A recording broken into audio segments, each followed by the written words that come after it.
Hello बच्चों, कैसे हो? बढ़िया। आप बढ़िया तो मैं भी बढ़िया। तो देखो बच्चों, आज हमें क्या पढ़ाई करनी है। आज है हमारे पास कक्षा 10 का विज्ञान का अध्याय नंबर 1। और अध्याय नंबर 1 का नाम है रासायनिक अभिक्रियाएं एवं समीकरण।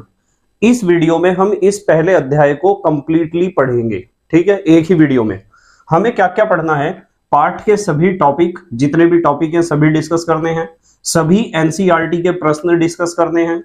बोर्ड परीक्षा के लिए महत्वपूर्ण प्रश्न डिस्कस करने हैं। एक ही वीडियो में हम इन सभी चीजों को डिस्कस करेंगे। तो जो बच्चा इस वीडियो को बिल्कुल ध्यान से देखेगा, समझेगा, उसे पहले चैप्टर में और कहीं से पढ़ने की बिल्कुल भी आवश्यकता नहीं पड़ेगी। और जो रासायनिक विज्ञान को आप बहुत ज्यादा कठिन मानकर चलते हो, आपको रासायनिक विज्ञान बिल्कुल भी कठिन नहीं लगेगा। इस बात की 100% गारंटी है। बस आपकी मेहनत और ईमानदारी से पढ़ाई की आवश्यकता है। ठीक है, तो चलो बच्चों, जल्दी से आज की पढ़ाई शुरू करते हैं।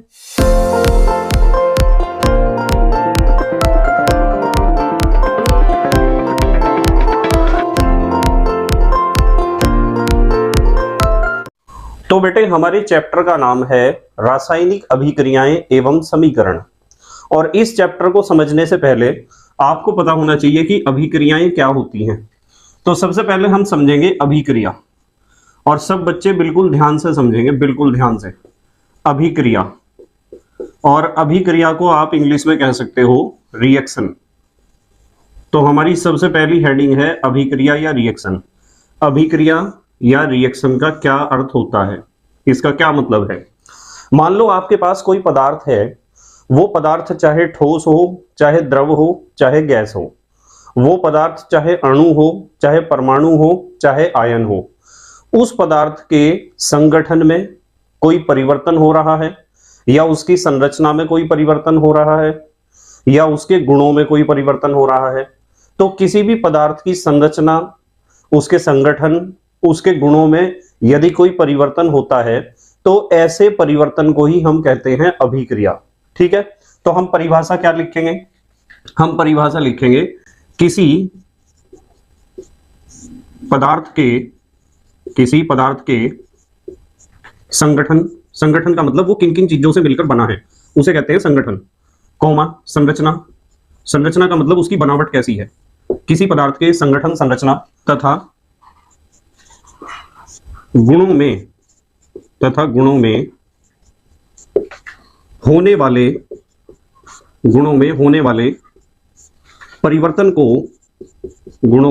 परिवर्तन को अभिक्रिया कहते हैं। परिवर्तन को अभिक्रिया कहते हैं। तो आपको यह परिभाषा सारे बच्चों को पता होनी चाहिए कि अभिक्रिया का क्या मतलब है। यदि हमें अभिक्रिया का पता होगा, तभी हम समझ पाएंगे कि रासायनिक अभिक्रिया का क्या मतलब है। पहले तो अभिक्रिया पता होनी चाहिए। हमने सीखा है कि अभिक्रिया का मतलब है कि किसी पदार्थ के संगठन, संरचना तथा गुणों में होने वाला परिवर्तन, इसे हम कहते हैं अभिक्रिया। यदि आपको अभिक्रिया समझ में आती है, तो अब हम समझेंगे अभिक्रिया के प्रकार। अभिक्रिया या अभिक्रियाओं लिख लो। अभिक्रियाओं के प्रकार। अभिक्रियाओं के प्रकार, या इंग्लिश में आप कह सकते हो types of reactions. Types of reactions. अभिक्रियाओं के प्रकार या टाइप्स ऑफ रिएक्शंस। तो मैं आपको बताता हूं कि अभिक्रियाएं मुख्य रूप से दो प्रकार की होती हैं। अभिक्रियाएं मुख्य रूप से दो प्रकार की होती हैं। इसमें जो पहला प्रकार है, उसे हम कहते हैं नाभिकीय अभिक्रिया। नाभिकीय अभिक्रिया। और नाभिकीय अभिक्रिया को आप कह सकते हो इंग्लिश में nuclear reaction. Nuclear reaction. Reaction को शॉर्ट में ऐसे लिख सकते हैं। और दूसरी होती है, जो हमारे चैप्टर का नाम है, रासायनिक अभिक्रिया। दूसरी होती है रासायनिक अभिक्रिया। और रासायनिक अभिक्रिया को आप इंग्लिश में कह सकते हो केमिकल रिएक्शन। Chemical reaction. ठीक है, तो हमने सीखा कि अभिक्रिया दो तरह की होती है, नाभिकीय अभिक्रिया और रासायनिक अभिक्रिया।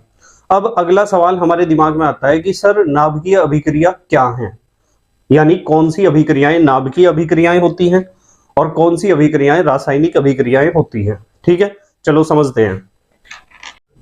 तो बेटे अब हम पहचान करेंगे नाभिकीय अभिक्रियाओं की और रासायनिक अभिक्रियाओं की। हम कैसे पहचान करेंगे?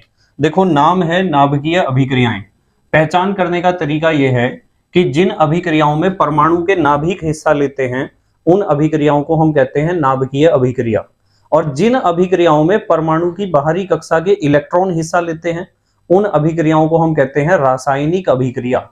ठीक है, तो इस बात को लिखते हैं, इन अभिक्रियाओं में परमाणु के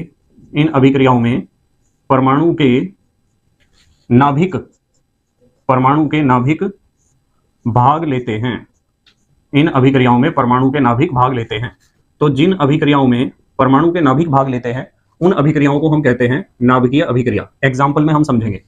और इन अभिक्रियाओं में, जो हमारे चैप्टर का नाम है रासायनिक अभिक्रियाएं, इन अभिक्रियाओं में परमाणु की बाहरी कक्षा के इलेक्ट्रॉन भाग लेते हैं। तो आप ऐसे पहचान करोगे कि कोई अभिक्रिया नाभिकीय अभिक्रिया है या रासायनिक अभिक्रिया। ठीक है, एक दूसरी बात बताता हूं कि जो नाभिकीय अभिक्रियाएं होती हैं इनमें एक प्रकार का परमाणु दूसरे प्रकार के परमाणु में बदल जाता है, जबकि जो रासायनिक अभिक्रियाएं हैं इनमें परमाणु में कोई परिवर्तन नहीं होता है। परमाणु जिस तत्व का रिएक्शन से पहले था, रिएक्शन के बाद भी उसी तत्व का रहेगा। ठीक है, तो हम यहां लिख सकते हैं दूसरा अंतर या दूसरी पहचान नाभिकीय अभिक्रियाओं की, एक प्रकार के परमाणु दूसरे प्रकार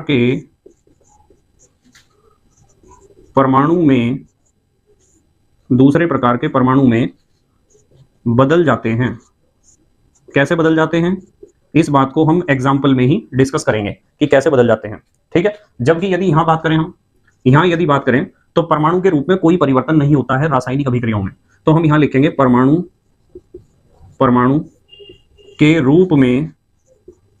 के रूप में कोई परिवर्तन नहीं होता है। अर्थात परमाणु जिस तत्व का परमाणु था उसी तत्व का रहेगा। ठीक है, अच्छा, एक अंतर आपको और देखना है। परमाणु के संगठन यानी परमाणु किसकी चीज से मिलकर बना है, जैसे इलेक्ट्रॉन, प्रोटॉन, न्यूट्रॉन। परमाणु के संगठन, संरचना तथा गुणों में परिवर्तन होता है। इसमें जो नाभिकीय अभिक्रियाएं होती हैं उनमें परमाणु का संगठन भी बदल जाएगा, अर्थात उसमें इलेक्ट्रॉन, प्रोटॉन, न्यूट्रॉनों की संख्या बदल सकती है, उसकी संरचना बदल जाएगी यानी उसमें कक्षाओं की संख्या बदल सकती है, और गुणों में भी परिवर्तन हो जाएगा। जबकि यदि नाभिकीय अभिक्रियाओं के विपरीत आप रासायनिक अभिक्रियाओं की बात करो तो रासायनिक अभिक्रियाओं में क्या होता है, रासायनिक अभिक्रियाओं में परमाणु में तो कोई परिवर्तन नहीं होता है, जैसे कि यहां लिखा हुआ है परमाणु के रूप में कोई परिवर्तन नहीं होता है, पर यहां आपको अणु में परिवर्तन देखने को मिलेगा। मतलब जैसे हमने यहां लिखा है कि परमाणु के संगठन, संरचना तथा गुणों में परिवर्तन होता है, यहां लिखोगे आप अणु के संगठन कोमा संरचना, अणु के संगठन कोमा संरचना तथा गुणों में परिवर्तन। तो यदि आप रासायनिक अभिक्रियाओं की बात करते हो तो रासायनिक अभिक्रिया को पहचानने के ये 3 तरीके हैं, और हमारे चैप्टर का नाम रासायनिक अभिक्रिया ही है। क्या तरीके हैं? पहला तरीका, इन अभिक्रियाओं में परमाणु की बाहरी कक्षा के इलेक्ट्रॉन भाग लेते हैं। जिन अभिक्रियाओं में परमाणु की बाहरी कक्षा के इलेक्ट्रॉन हिस्सा लेते हैं ऐसी अभिक्रियाओं को आप कहोगे रासायनिक अभिक्रिया। परमाणु के रूप में कोई परिवर्तन नहीं होता है। रासायनिक अभिक्रिया में कोई परमाणु जिस तत्व का अभिक्रिया से पहले था, अभिक्रिया के बाद भी उसी तत्व का रहेगा, यानी तत्व के जो परमाणु हैं उनमें किसी प्रकार का परिवर्तन आपको देखने को नहीं मिलेगा। अणु के संगठन, संरचना तथा गुण में परिवर्तन, अणु जरूर बदलेंगे और इसमें परमाणु बदलेंगे, यानी इसमें तत्व या परमाणु बदल जाएंगे और इसमें अणु बदल जाएंगे। कैसे बदल जाएंगे, एक एग्जांपल लेते हैं हम। यहाँ एक एग्जांपल मैं आपको नाभिकीय अभिक्रिया का बताता हूं, ध्यान से समझना बिल्कुल। हमारे पास है 1H2, ठीक है, हाइड्रोजन का एक समस्थानिक है, और ये है 1H3, ये भी हाइड्रोजन का समस्थानिक है, ठीक है, ड्यूटीरियम ट्राइटियम। जब ये दोनों आपस में मिलते हैं, यानी इनके नाभिक आपस में मिलते हैं, तो हमें प्राप्त होता है 2He4, और इसके साथ एक बनता है 0N1 यानी न्यूट्रॉन। देखो नीचे बैलेंस करो, 1 + 1 2, 2 + 0 2, बैलेंस है परमाणु क्रमांक। परमाणु भार ऊपर लिखा जाता है, इसे देखो बैलेंस है क्या। जो किसी संकेत के नीचे की तरफ हम लिखते हैं वो होता है परमाणु क्रमांक, और जो ऊपर की तरफ लिखा जाता है उसे कहते हैं परमाणु भार या द्रव्यमान संख्या। 2 + 3 5, 4 और 1 5। तो इस रिएक्शन को हम जब देखते हैं तो हमें पता चलता है कि यह परमाणु किसका था, हाइड्रोजन का था, और हाइड्रोजन में भी ड्यूटीरियम का था। और यह परमाणु किसका है, यह भी हाइड्रोजन का है पर ट्राइटियम का है। अब हमने देखा कि यहां तो हाइड्रोजन के परमाणु थे, पर क्या यहां हमें हाइड्रोजन का परमाणु मिला है, नहीं, यहां तो हमें हीलियम का परमाणु प्राप्त हुआ है। इसीलिए तो हमने यहां लिखा था कि एक प्रकार के परमाणु दूसरे प्रकार के परमाणु में बदल जाते हैं। कौन सी अभिक्रियाओं में, नाभिकीय अभिक्रियाओं की यह खासियत है। अब यदि आप रासायनिक अभिक्रिया की बात करो तो एक एग्जांपल लेता हूं रासायनिक अभिक्रिया का, एक एग्जांपल लेते हैं। हमारे पास ये है जिंक ऑक्साइड, और इसके ऊपर रिएक्शन हमें करना है H2SO4 का। जिंक ऑक्साइड के ऊपर जब हम H2SO4 का रिएक्शन करते हैं तो यहां से ऑक्सीजन और यहां से हाइड्रोजन ऐसे निकल जाते हैं। तो ZnSO4 बॉक्स के बाहर वाला हिस्सा देखो ध्यान से, यहाँ जिंक है और यहाँ है SO4, तो एक तो बनता है ZnSO4 जिंक सल्फेट प्लस, और क्या बना साथ में, और हमारे पास बना है H2O। तो इस रिएक्शन को आप ध्यान से देखो, इस अभिक्रिया को, इस अभिक्रिया को देखते ही आपको एक बात पता चलेगी कि हमारे पास लेफ्ट साइड में यानी तीर के निशान से बाईं तरफ जिंक ऑक्साइड का एक अणु था, और वो अणु, क्या अब राइट साइड में आपको जिंक ऑक्साइड का कोई अणु दिखाई दे रहा है। जो प्रोडक्ट बने हैं, जो क्रियाफल बने हैं, उनमें तो कोई जिंक ऑक्साइड नहीं है। देखो इधर अणु जिंक ऑक्साइड था, यहाँ तो जिंक ऑक्साइड का कोई अणु है ही नहीं।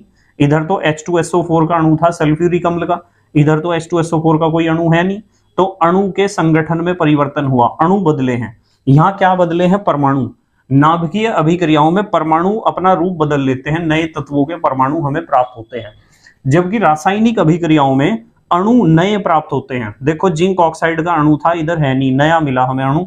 H2SO4 का अणु था, इधर H2SO4 का अणु नहीं है, जबकि परमाणु के रूप में कोई परिवर्तन यहां नहीं हुआ है। जिंक का परमाणु यहां भी था और यहां भी है, ऑक्सीजन यहां भी थे और इधर भी ऑक्सीजन है, हाइड्रोजन यहां भी थे और यहां भी हाइड्रोजन है, सल्फर यहां भी था और सल्फर का परमाणु यहां भी है।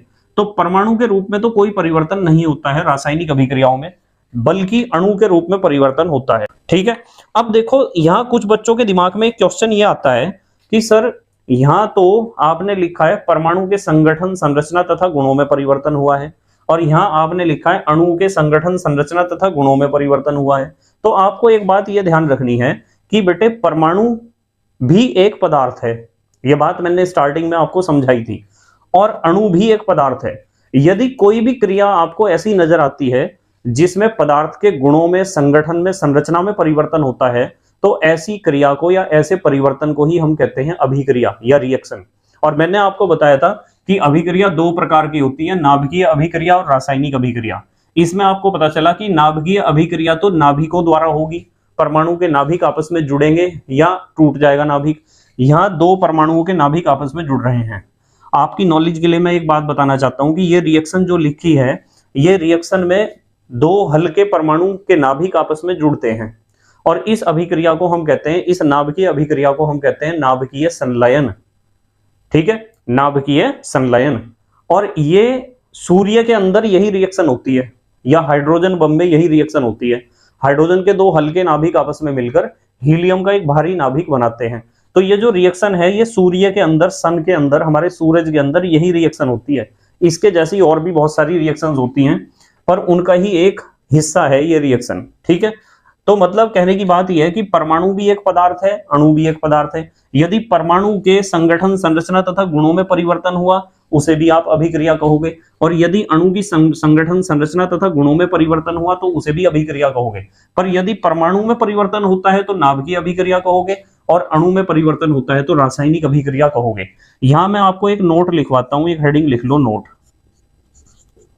नोट में एक बात ध्यान रखनी है कि परमाणु तथा अणु, परमाणु तथा अणु ये दोनों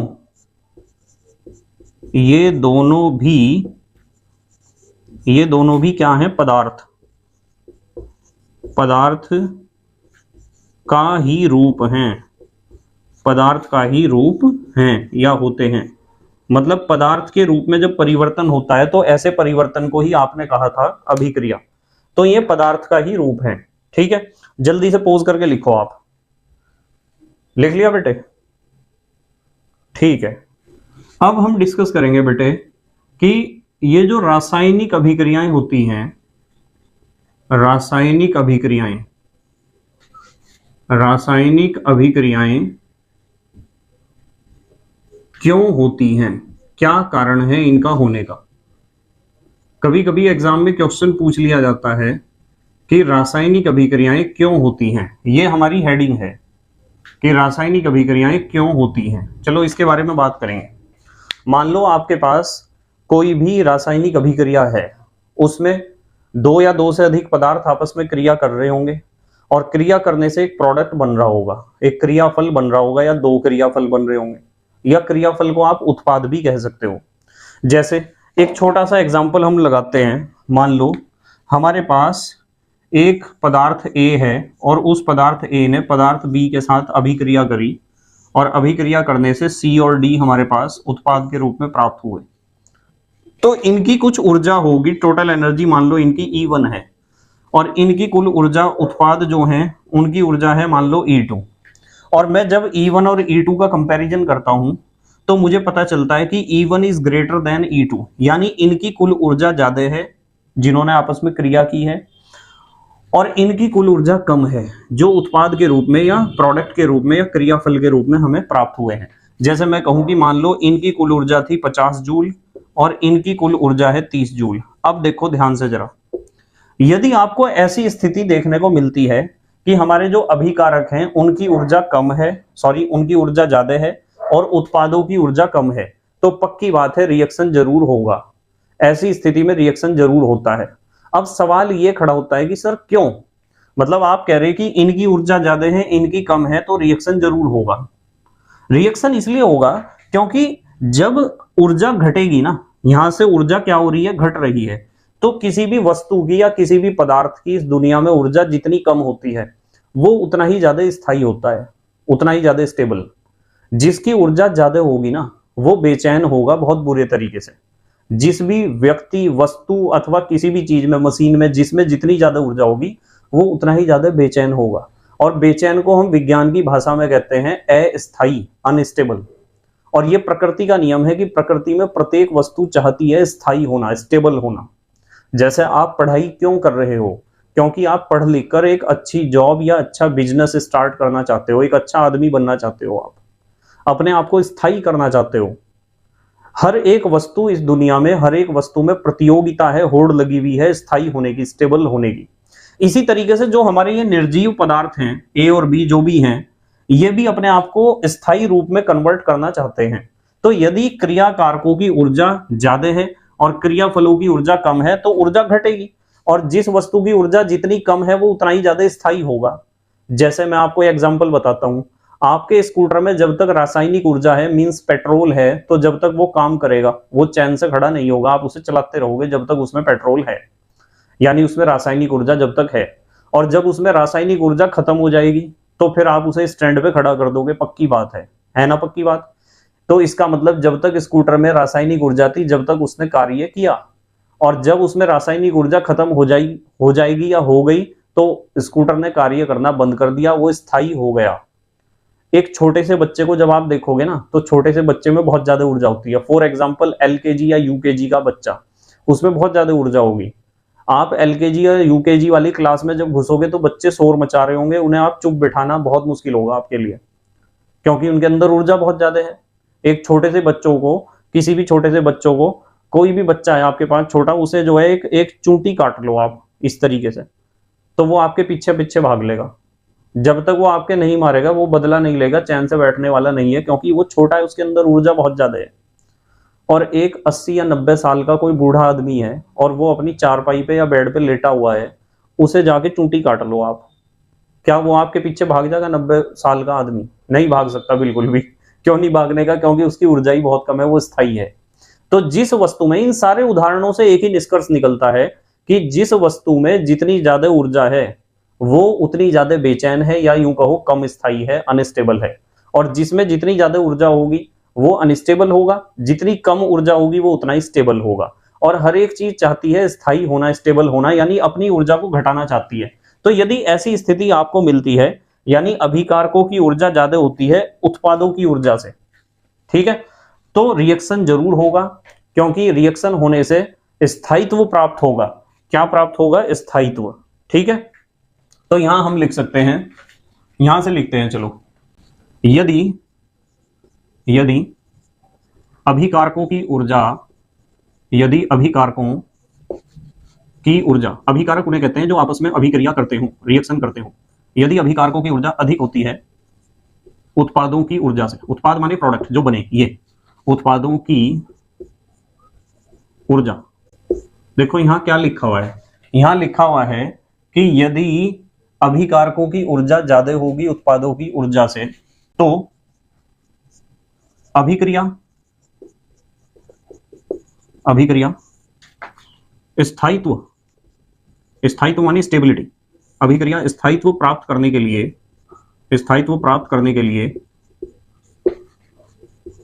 अभिक्रिया स्थायित्व प्राप्त करने के लिए होती है।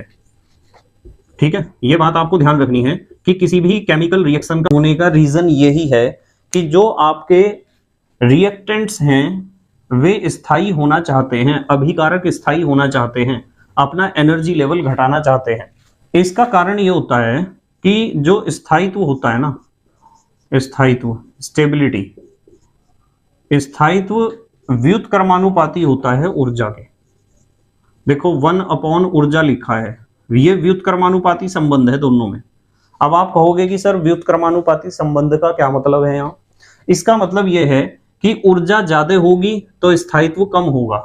व्युत्क्रमानुपाती कहते हैं एक दूसरे के दुश्मन है। यदि किसी वस्तु में ज्यादा ऊर्जा है तो उसका स्थायित्व होगा कम, और यदि किसी वस्तु में कम ऊर्जा है तो उसका स्थायित्व होगा ज्यादा। तो यदि अभिकारकों की ऊर्जा ज्यादा है और रिएक्शन करने के बाद उनकी ऊर्जा घट जाएगी, जो भी प्रोडक्ट बनेगा, तो इसका मतलब एनर्जी लेवल घटेगा, और एनर्जी लेवल घटेगा तो स्थायित्व बढ़ेगा, स्टेबिलिटी मिलेगी। ठीक है, तो हर एक चीज चाहती है कि मैं क्या हो जाऊं? स्टेबल हो जाऊं। अब हम बात करेंगे रासायनिक समीकरण की। हेडिंग लिखते हैं रासायनिक समीकरण। अब आप सोच रहे होंगे कि सर रासायनिक समीकरण क्या होती है? रासायनिक समीकरण को इंग्लिश में आप कह सकते हो केमिकल इक्वेशन। ये रासायनिक समीकरण क्या होती है? देखो अभी बताता हूं आपको। मान लो आपके पास कोई भी रासायनिक अभिक्रिया है और उस रासायनिक अभिक्रिया को आप वाक्य में लिख रहे हो। जैसे मैं कहूं कि मैग्नीशियम के तार को या मैग्नीशियम के रिबन को वायु में जलाया गया, जिससे हमें मैग्नीशियम ऑक्साइड प्राप्त हुआ। तो इस अभिक्रिया को आपने वाक्य में यदि लिखा या वाक्य में उसका विवरण किया, उसका एक्सप्लेनेशन किया, तो ये बहुत लंबा हो जाता है। तो किसी भी अभिक्रिया को वाक्य में ना लिखकर संक्षेप में अर्थात छोटे रूप में जब लिखा जाता है तो उस छोटे रूप को ही हम कहते हैं रासायनिक समीकरण। क्या कहते हैं? रासायनिक समीकरण। ठीक है, तो इसकी परिभाषा क्या बनेगी? इसकी परिभाषा बनेगी किसी अभिक्रिया के विवरण को, विवरण का मतलब एक्सप्लेनेशन, उसके बारे में बताना, छोटे रूप में लिखना, छोटे रूप में लिखना, किसी अभिक्रिया के विवरण को छोटे रूप में लिखना रासायनिक समीकरण, रासायनिक समीकरण कहलाता है। तो किसी भी अभिक्रिया को यदि आप छोटे रूप में लिख देते हो तो उस छोटे रूप को ही हम कहते हैं रासायनिक समीकरण। जैसे मान लो मैंने आपको एक एग्जांपल दिया, एक एग्जांपल अभी बोला कि जब आप मैग्नीशियम को आप ऑक्सीजन के साथ जलाते हो हवा में तो आपको मैग्नीशियम ऑक्साइड प्राप्त होता है। इस बात को वाक्य में लिखोगे तो 2-3 लाइनें आप भर दोगे, पर यदि आप इसे छोटे रूप में लिखोगे तो कैसे लिखोगे? छोटे रूप में लिखोगे तो वो समीकरण होगी मैग्नीशियम, और हमने इसे ऑक्सीजन के साथ, मैग्नीशियम को ऑक्सीजन के साथ जलाया, डेल्टा माने गर्म करना, जलाना, तो हमें मिला मैग्नीशियम ऑक्साइड, मैग्नीशियम ऑक्साइड। तो हमने इस बात को, जो पूरी बात थी कि जब मैग्नीशियम के रिबन को ऑक्सीजन के साथ जलाया जाता है तो मैग्नीशियम ऑक्साइड प्राप्त होता है, या ऑक्सीजन के साथ वायु में जलाया जाता है तो मैग्नीशियम ऑक्साइड प्राप्त होता है। इस बात को हम 2 या 3 लाइनों में लिखते, यदि वाक्य के रूप में लिखते, और अब हमने इसी बात को छोटे रूप में लिख दिया कि मैग्नीशियम लिया या मैग्नीशियम का तार लिया या मैग्नीशियम का रिबन लिया और उसे ऑक्सीजन के साथ जलाया तो हमें प्राप्त हुआ मैग्नीशियम ऑक्साइड। ठीक है, इसमें जो रासायनिक समीकरण है ये, इसे कहते हैं रासायनिक समीकरण। और इसमें जो लेफ्ट साइड में, तीर के लेफ्ट साइड में जो लिखे जाते हैं इन्हें हम कहते हैं अभिकारक। क्या कहते हैं? अभिकारक। अभिकारक कह दो या क्रियाकारक कह दो, एक ही बात है, ये होते हैं अभिकारक। ठीक है, अभिकारक को आप रिएक्टेंट्स भी कह सकते हो, रिएक्टेंट्स, अभिकारक कहो या रिएक्टेंट्स कहो। और जो आपको तीर के दाईं तरफ मिलते हैं राइट साइड में उन्हें हम कहते हैं उत्पाद। उत्पाद, उत्पाद कहो या क्रियाफल कहो, या फिर आप कह सकते हो प्रोडक्ट। क्या कह सकते हो? प्रोडक्ट। तो ये तो है अभिकारक, में है उत्पाद या प्रोडक्ट। और इस पर्टिकुलर समीकरण की यदि मैं बात करूं तो इसमें मैग्नीशियम के लिए एक शब्द का प्रयोग किया है, ऑक्सीजन के लिए एक शब्द का प्रयोग किया है, मैग्नीशियम ऑक्साइड जो आपका प्रोडक्ट बना उसके लिए एक शब्द का प्रयोग किया है। तो ऐसी समीकरण को हम कहते हैं शब्द समीकरण। यहां लिख देते हैं हम नोट में लिख देते हैं, यह एक कैसी समीकरण है? रासायनिक समीकरण तो है ही, पर रासायनिक समीकरण में भी शब्द समीकरण है, क्योंकि इसे दिखाने के लिए, यानी अभिक्रिया को संक्षेप में लिखने के लिए हमने शब्दों का प्रयोग किया है, मैग्नीशियम ऑक्सीजन, मैग्नीशियम ऑक्साइड। यह एक शब्द समीकरण है। कैसा समीकरण है? शब्द समीकरण। ठीक है, जल्दी से पोज करके लिखो। आप लिख लिया बेटे? ठीक है, अब हम सीखते हैं रासायनिक समीकरण लिखना, कि रासायनिक समीकरण कैसे लिखी जाती है। क्या वास्तविकता में रासायनिक समीकरण को लिखने के लिए हम शब्दों का प्रयोग ही करेंगे? तो उत्तर है नहीं। रासायनिक समीकरण को वास्तविकता में लिखने के लिए हम शब्दों के स्थान पर सूत्रों का प्रयोग करते हैं, और यदि सूत्रों का प्रयोग हम करेंगे तो हमारी रासायनिक समीकरण और भी ज्यादा छोटी हो जाएगी। ठीक है, और भी ज्यादा कैसी हो जाएगी? छोटी। तो यहां मैं लिखता हूं शब्दों के स्थान पर, शब्दों के स्थान पर सूत्रों का प्रयोग करने से रासायनिक समीकरण और भी क्या हो जाती है? छोटी, और भी छोटी, यानी संक्षिप्त हो जाती है। तो आपको जब भी रासायनिक समीकरण लिखनी हो तो आप शब्दों का प्रयोग बिल्कुल नहीं करोगे, आप प्रयोग करोगे जो अभिकारक हैं उनके भी सूत्रों का प्रयोग करोगे, और जो उत्पाद हैं, प्रोडक्ट हैं, उनके भी सूत्रों का प्रयोग करोगे। इससे आपकी समीकरण क्या हो जाएगी? छोटी।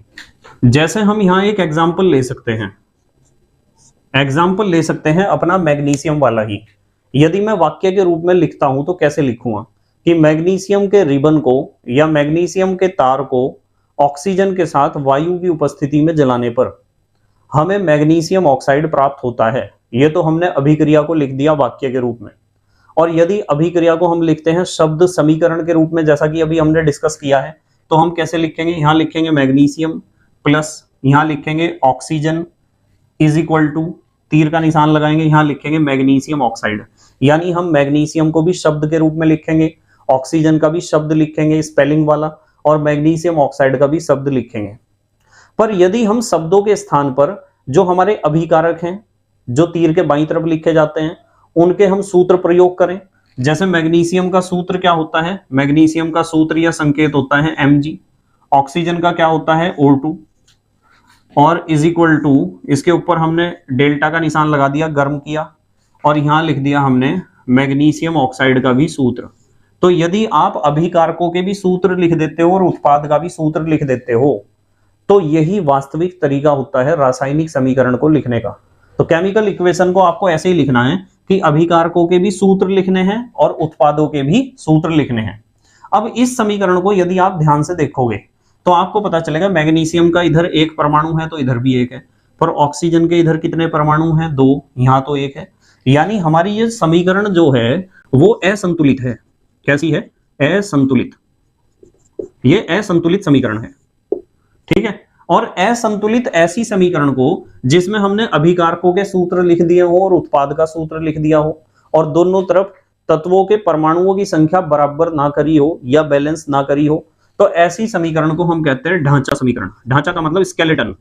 ये ढांचा समीकरण है, इससे हमें संतुलित समीकरण प्राप्त करना होगा, इसे कहते हैं हम ढांचा समीकरण। ठीक है, बताओ समझ में आई क्या बात की ढांचा समीकरण कैसी होती है। अब हम इससे अगले स्टेप पे बढ़ते हैं। आपको पता चल गया, एक बहुत बढ़िया बात पता चली कि रासायनिक समीकरण को लिखने का तरीका यही है कि आप अभिकारकों के भी सूत्र लिखो, बीच में तीर का निशान लगाओ, और उत्पादों के भी सूत्र लिखो। ठीक है, इस तरीके से आपको ढांचा समीकरण मिल जाएगी, स्केलेटन समीकरण मिल जाएगी। अब आपको समीकरण को संतुलित करना है, तो सबसे पहले हम सीखेंगे संतुलित रासायनिक समीकरण का क्या मतलब होता है। संतुलित रासायनिक समीकरण, या आप इसे कह सकते हो बैलेंस्ड केमिकल इक्वेशन। संतुलित रासायनिक समीकरण की क्या खासियत होगी? इसकी खासियत यह होगी कि इसके दोनों ओर तत्वों के परमाणुओं की संख्या बराबर होगी। हर एक तत्व के जितने परमाणु लेफ्ट साइड में होंगे उतने ही राइट साइड में होने चाहिए। तो हम यहां लिखेंगे समीकरण के दोनों ओर का मतलब लेफ्ट हैंड साइड और राइट हैंड साइड, समीकरण के दोनों ओर तत्वों के जैसे एक एक तत्व को चेक करेंगे हम, तत्वों के परमाणुओं की संख्या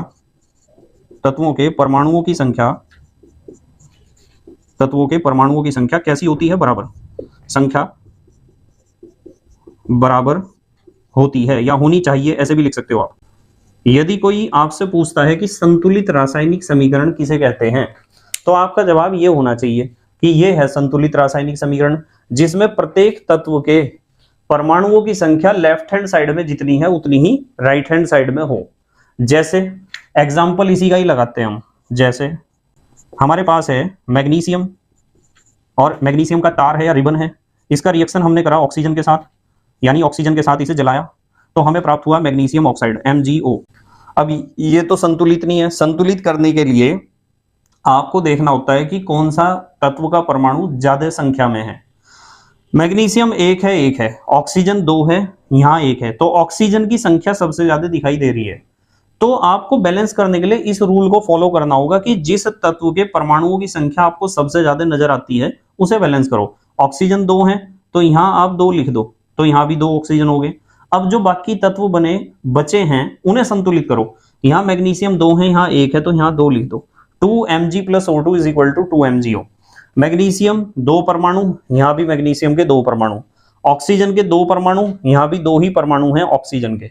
तो इस तरीके से हमें ऐसी समीकरण मिल जाती है जिसमें हर एक तत्व के जितने परमाणु लेफ्ट हैंड साइड में हैं उस तत्व के उतने ही परमाणु राइट हैंड साइड में हैं। हमें मैग्नीशियम के अलग चेक करने हैं और ऑक्सीजन के अलग चेक करने हैं कि क्या दोनों तरफ मैग्नीशियम के परमाणुओं की संख्या बराबर है, क्या दोनों तरफ ऑक्सीजन के परमाणुओं की संख्या बराबर है, ये चेक करना है। तो ऐसी होती है संतुलित रासायनिक समीकरण। ठीक है, जल्दी से पोज करके लिखो बेटे। लिख लिया? ठीक है, अब मैं आपको सिखाऊंगा बहुत इंपॉर्टेंट बात, रासायनिक समीकरण को संतुलित करना। रासायनिक समीकरण को संतुलित करना, कि आपके पास कोई भी असंतुलित रासायनिक समीकरण है तो आप उसे कैसे संतुलित करोगे। बहुत आसान तरीका है, इसमें कोई भी मुश्किल काम नहीं है, एकदम आपके समझ में आ जाएगा। आपको क्या करना है, जिस तत्व की परमाणुओं की संख्या सबसे ज्यादा है पहले उसे संतुलित कर लो और फिर बचे हुओं को संतुलित कर लो। ठीक है, देखो यहां लिख देते हैं इस बात को। सर्वप्रथम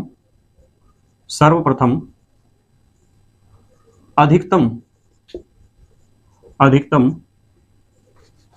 परमाणु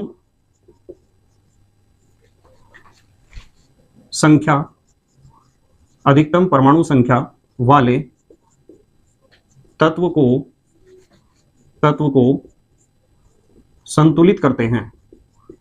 अधिकतम परमाणु संख्या वाले तत्व को संतुलित करते हैं। ठीक है, तथा फिर का मतलब उसके बाद शेष तत्वों को। तो हमारा टारगेट होना चाहिए वो तत्व जिसके परमाणुओं की संख्या सबसे ज्यादा है, पहले उसे संतुलित करेंगे। जैसे यहां एग्जाम्पल से एक्सप्लेन करता हूं, पहला एग्जाम्पल लेता हूं, देखो ध्यान से समझना क्योंकि ये बहुत काम की चीज है, बहुत ज्यादा काम की चीज। एग्जाम्पल लेते हैं हम मैग्नीशियम का, वही एग्जाम्पल, मैग्नीशियम ने ऑक्सीजन के साथ मैग्नीशियम को जलाया गया और हमें प्राप्त हुआ मैग्नीशियम ऑक्साइड। ध्यान से समझेंगे बिल्कुल। अब इस समीकरण को संतुलित करना है हमें, बिल्कुल ध्यान से समझेंगे, बिल्कुल आंखें कान नाक सब कुछ खोल लो, सारी ज्ञानेंद्रियां अपनी, और ध्यान से समझो क्योंकि ये बहुत काम की चीज है आपके लिए। जब आपको इस समीकरण को संतुलित करना है तो सबसे पहले आप देखोगे कि कौन सा तत्व के परमाणु सबसे ज्यादा है, किस तत्व के परमाणुओं की संख्या ज्यादा है। मैग्नीशियम 1 ऑक्सीजन 2 है, भाई 2 ही तत्व हैं, मैग्नीशियम और ऑक्सीजन। ज्यादा परमाणु ऑक्सीजन के हैं, तो पहले आप ऑक्सीजन को संतुलित करो। देखो कैसे सिखाता हूं मैं। Mg, ये लिख दिया Mg प्लस ये लिख दिया O2 और यहां हमने लिख दिया ये डेल्टा और MgO, बिल्कुल ऐसे ही लिख दिया। और मैं एक बार और लिख देता हूं Mg plus O2 is equal to के ऊपर डेल्टा MgO। अब आप सोच रहे होंगे कि सर आपने 3 बार क्यों लिखा? 3 बार इसलिए लिखा जिससे आपको आसानी से समझ में आ जाए। मैं तो एक ही बारी में इसे बैलेंस कर दूंगा, पर आपको समझने में प्रॉब्लम होगी ना। देखो मैं समझाता हूं कैसे। आप सबसे पहले, ये तो आपका क्वेश्चन है, यहां से हम इसे सॉल्व करेंगे। सबसे पहले हम देखेंगे कि ज्यादा परमाणु किसके हैं, ऑक्सीजन के। ऑक्सीजन के ज्यादा परमाणु हैं तो आप ऑक्सीजन को बैलेंस करो। ऑक्सीजन इधर 2 हैं, इधर 1 है, तो यहां आपने 2 लिख दिया।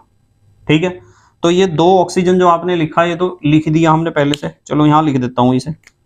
दूसरे स्टेप में भी 2 ऑक्सीजन तो लिखोगे ही आप।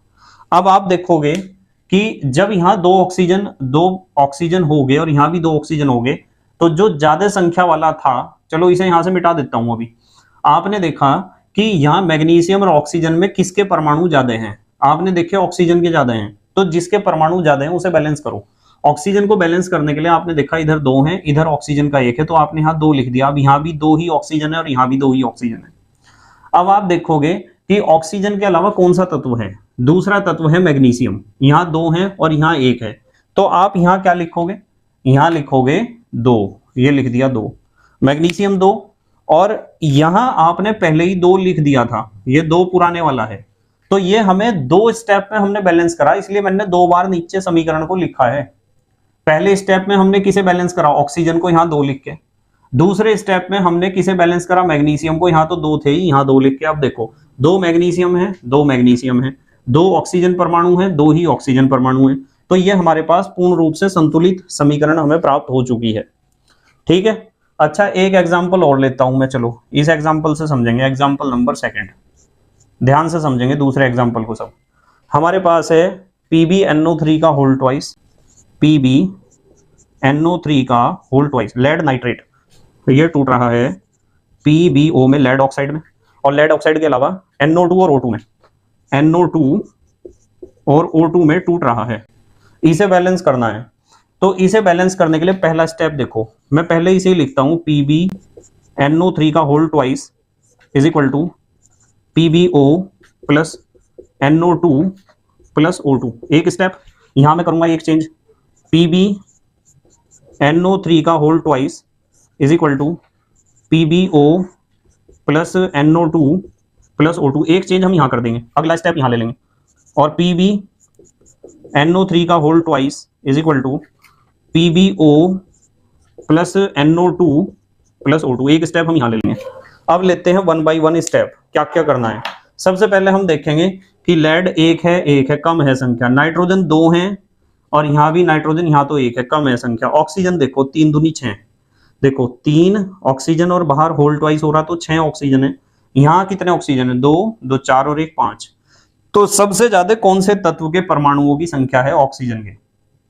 तो पहले आप ऑक्सीजन को ही पकड़ो, ऑक्सीजन को पकड़ोगे, यहाँ 6 थे और यहाँ कितने? 2, 2 4 और 1 5। तो यहाँ भी 6 करो, लो यहाँ मैंने 2 लिख दिया। अब देखो 2 ऑक्सीजन, 2 ऑक्सीजन और 2 ऑक्सीजन, 6 हो गए। आपने ऑक्सीजन को बैलेंस कर लिया। ऑक्सीजन को बैलेंस करने के बाद आप देखो कौन डिस्टर्ब हुआ। यहाँ डिस्टर्ब हुआ है लेड, ठीक है। लेड कितने हो गए? 2। तो पहले तो मैं यहाँ लिख देता हूं कि लेड 2 हुए ना, तो यहाँ भी मैंने 2 लिख दिया लेड, यहाँ भी 2 लिख दिया, यहाँ ये तो चलता ही आएगा। जो जहां मैं चेंज कर रहा हूं वहां रेड पेन से, जैसे यहाँ चेंज करा था मैग्नीशियम रेड पेन से, फिर हमने कर दिया ये ब्लैक से ही। यहाँ मैग्नीशियम चेंज करा हमने वो रेड से। जिस स्टेप में जो चेंज करा वो रेड पेन से लिखा हमने। पहले स्टेप में हमने क्या चेंज करा? पहले स्टेप में तो हम यहाँ कुछ चेंज नहीं करते। चलो पहला तो मान लो हमारा क्वेश्चन ही है, यहां से चेंज करेंगे। जैसे पहला हमारा क्वेश्चन था, दूसरे से हमने चेंज करा। इसी तरीके से हमने देखा कि यहाँ हमारे पास इसमें ऑक्सीजन कितने हैं? 6 और इधर कितने हैं? 5। तो यहाँ हमने 2 लिख दिया। अब देखो ऑक्सीजन 2, 2 4 और 2 6, यहाँ ऑक्सीजन 3 दूनी 6, ये तो 2 2 नीचे फिर ब्लैक से लिखूंगा ही मैं। अब हम लेड को देख रहे हैं कि लेड कितने हो गए, यहाँ लेड हो गए 2।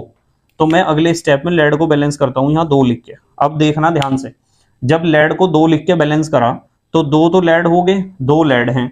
ऑक्सीजन देखो कितने हो गए? 3 दूनी 6 और 2 6 दूनी 12। देखो 3 दूनी 6 को 2 से गुणा हुई, 6 दूनी 12 हो गए ऑक्सीजन अब यहाँ। और नाइट्रोजन हो गए कितने? 2। नाइट्रोजन 2 नहीं हुए, ये नाइट्रोजन होल ट्वाइस हो रहा। देखो यहाँ नाइट्रोजन का होल ट्वाइस, 2 दूनी 4, 4 नाइट्रोजन 12 ऑक्सीजन, 4 नाइट्रोजन, 4 नाइट्रोजन है। तो अगले स्टेप में आप यहाँ लिख दो 4 नाइट्रोजन 4। और ये तो हमने कर ही दिया था पहले 2, ये तो यहाँ ब्लैक पेन से लिखा जाएगा 2। अब देखते हैं चलो क्या चेंज आया। 2 लेड, 2 लेड, पीबी लेड को कहते हैं। नाइट्रोजन कितने हैं? 2 दूनी 4, यहाँ नाइट्रोजन कितने हैं? 4। ऑक्सीजन 3 दूनी 6 दूनी 12, ऑक्सीजन देखो 2 और 4 दूनी 8 और 2 10 और 2 12, लो पूरे हो गए बैलेंस। तो हमने क्या किया है, देखो बेटे इस चीज को समझना आपके लिए बहुत ज्यादा जरूरी है। आप इसे देख लो, ऊपर वाले को, ऊपर वाले समीकरण को मैं सिर्फ एक लाइन में बैलेंस कर दूंगा। यदि मुझे इसे बैलेंस करना तो मैं देखूंगा सबसे ज्यादा किसके परमाणु हैं? ऑक्सीजन के। ऑक्सीजन के हैं 2, यहाँ 1 है तो मैं यहाँ लिखूंगा 2, ये लिख दिया 2। फिर देखा ऑक्सीजन बैलेंस कर दिया, क्या बचा? मैग्नीशियम 2 है तो यहाँ मैं 2 लिख दूंगा, हो गया क्वेश्चन एक ही लाइन में। पर आपको मैंने 2 स्टेप लिए ना, पहले यहाँ 2 लिखा, पहले फिर यहाँ लिखा, तो 1 2 तो मैंने इस स्टेप में दिखाया और दूसरा यहाँ दिखाया। तो इसलिए 2 स्टेप में मैं इसलिए दिखा रहा हूं जिससे आपको समझ में आसानी से आ जाए कि पहले स्टेप में क्या करा और दूसरे में क्या करा। अब जैसे ये मुझे बैलेंस करना था तो मैं देखता 3 दूनी 6 ऑक्सीजन, यहाँ 2 2 4 और 1 5 ऑक्सीजन।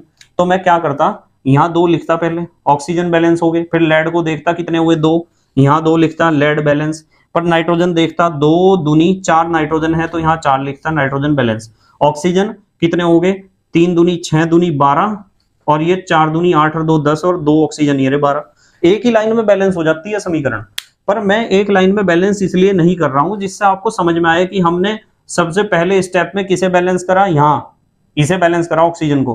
फिर दूसरे स्टेप में रेड कलर से क्या लिखा हुआ है, ये लेड बैलेंस करा।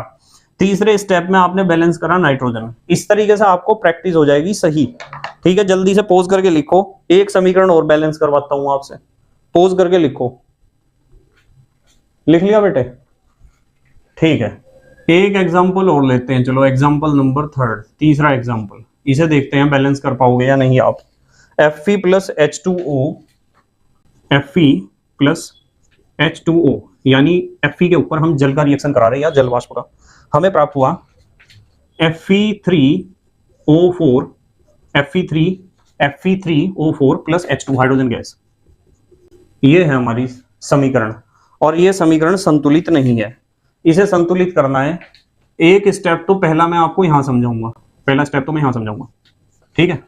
Fe3O4 plus H2। दूसरा स्टेप मैं समझाऊंगा यहां Fe plus H2O is equal to Fe3O4 plus H2। और तीसरा स्टेप में यहां समझाऊंगा Fe plus H2O is equal to Fe3O4 plus H2। चलो समझते हैं स्टेप। सबसे पहला स्टेप आपको देखना है कि किसकी संख्या सबसे ज्यादा है। सबसे ज्यादा संख्या देखो किसकी, Fe1 है, यहाँ 3 है। Fe1 है, यहाँ 3 है। हाइड्रोजन कितने हैं, 2, और यहाँ भी 2 हैं। ऑक्सीजन 1 है और वहां ऑक्सीजन 4 है। तो सबसे ज्यादा संख्या आपको पता चल गई होगी किसकी, 4 संख्या किसकी आई, ऑक्सीजन की। Fe की तो 3 ही आई। तो पहले आप ऑक्सीजन बैलेंस करो। ऑक्सीजन को बैलेंस करोगे, यहाँ 4 ऑक्सीजन है तो यहाँ मैं लिख दूंगा 4। देखो 4 ऑक्सीजन हो गए, यहाँ हो गए 4 ऑक्सीजन। अब जब यहाँ 4 ऑक्सीजन हो गए तो बाकी जगह तो आप यहाँ 4 4 लिख दो, यहाँ भी 4 लिख दो, यहाँ भी 4 लिख दो, यहाँ भी 4 लिख दो। ठीक है, ये तो ऐसा ही रहेगा। अब हमने जब ऑक्सीजन बैलेंस कर लिया, 4 ऑक्सीजन, फिर देखो आप Fe को। Fe कितने हैं, यहाँ कितने हैं, 3, और यहाँ कितने हैं Fe, यहाँ है Fe1। तो इस बार आप किसे बैलेंस कर सकते हो, Fe को। 3 कर दो Fe यहाँ। सबसे पहले मैंने आपको बताया कि जो सबसे ज्यादा संख्या में है जिसके परमाणु, उसे बैलेंस करो। कुछ बच्चे सोच रहे होंगे Fe ज्यादा है, 3 पर ऑक्सीजन देखा 4 है तो इसलिए ऑक्सीजन को पहले बैलेंस कर लिया हमने। फिर हमने Fe को देखा 3 है, यहाँ भी 3 कर दिया Fe। ऑक्सीजन बैलेंस है, Fe बैलेंस है। अब हम किसे बैलेंस करें, Fe के 3 करें हमने, तो मैं यहाँ भी नीचे ब्लैक पेन से लिख देता हूँ, क्योंकि बार बार हमें लिखना पड़ेगा ना।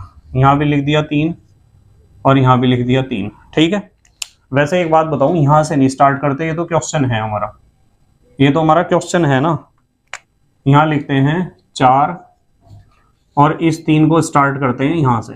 पहला लाइन में तो हमारा क्वेश्चन है, दूसरी लाइन से हमने स्टार्ट करा। पहले स्टेप में हमने बैलेंस करा, ऑक्सीजन को 4 कर लिए। दूसरे स्टेप में हमने 4 करके देखा, Fe 3 है तो 3 कर लिए। तीसरे स्टेप में अब देखो Fe बैलेंस हो गया, 3 Fe 4 ऑक्सीजन। अब हमारे पास बचा है क्या, हाइड्रोजन। 4 दूनी 8 हाइड्रोजन, और यहाँ हाइड्रोजन कितने हैं, यहाँ हाइड्रोजन है हमारे पास 2, तो यहाँ 4 लिख दो। 4 दूनी 8 हाइड्रोजन। अब आप इसे देख लो सारे को चेक करके, 3 Fe 4 दूनी 8 हाइड्रोजन, 4 दूनी 8 हाइड्रोजन, 4 ऑक्सीजन। पूरी समीकरण संतुलित है हमारी। तो इस तरीके से आप समीकरण को संतुलित करोगे। आप चाहो तो सिंगल स्टेप में ही कर दो इसे 3 बार लिखने की जरूरत नहीं है। मैं समझाने के लिए आपको 3 बार लिखकर समझा रहा हूं इसे। मैं ऐसा कर सकता हूं, इसे यहां करते हैं, चलो अच्छा इसे यहां करते हैं। यहां ये है हमारे पास Fe plus H2O is equal to Fe3O4 plus H2। इसे संतुलित करना। देखो सबसे पहले मैंने देखा ऑक्सीजन सबसे ज्यादा, 4 ऑक्सीजन, तो यहां लिख दिया हमने 4 बैलेंस। Fe 3 है, यहां लिख दिया 3 बैलेंस। हाइड्रोजन 4 दूनी 8 है, यहां लिख दिया 4 दूनी 8, हो गया बैलेंस। पर मैंने पहले ये लिखा, फिर ये लिखा, फिर ये लिखा। तो पहले स्टेप में ये लिख के दिखाया, दूसरे स्टेप में ये लिख के दिखाया, और तीसरे स्टेप में ये। 3 स्टेप में इसलिए समझाता हूं जिससे आपको आसानी से समझ में आ जाए। पर आप एग्जाम में सीधा एक लाइन में बैलेंस करके आ सकते हो, इसमें कोई दिक्कत नहीं है बिल्कुल भी। ठीक है बेटे, एक लाइन में बैलेंस करके आ सकते हो। अब हम एक नई चीज सीखेंगे,